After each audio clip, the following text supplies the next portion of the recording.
రాష్ట్రంలో ముఖ్యమంత్రి ఒక్కరే మారారని ఎలాంటి మార్పు జరగలేదన్నారు కిషన్ రెడ్డి. అహంకార పూరితంగా రేవంత్ రెడ్డి వ్యవహరిస్తున్నారని ఫైర్ అయ్యారు. రాష్ట్ర ఆర్థిక పరిస్థితి ఎలా ఉందో తెలుసుకోకుండా అనేక హామీలు ఇచ్చి ఇప్పుడు అమలు చేయలేకపోతున్నారని మండిపడ్డారు. ఈ హామీలు ఏ రకంగా అమలు చేస్తామో, ఏ రకంగా ఆర్థిక వనరులు సమకూర్చుకుంటామో ఏది కూడా ఆలోచన చేయలేదు.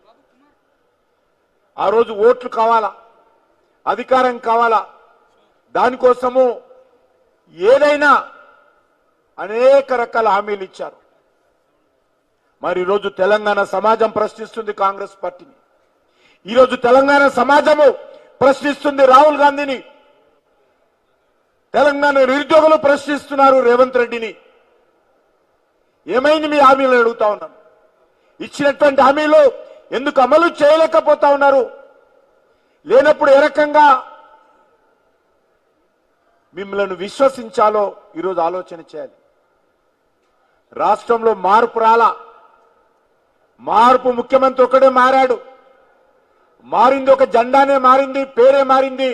కానీ అదే రకమైనటువంటి పరిపాలన, అహంకారపూరితమైనటువంటి పరిపాలన, దోపిడీ పాలన, ప్రజలకు ఇచ్చినటువంటి హామీలు అమలు చేయనటువంటి పాలన, ఒక దుర్మార్గమైన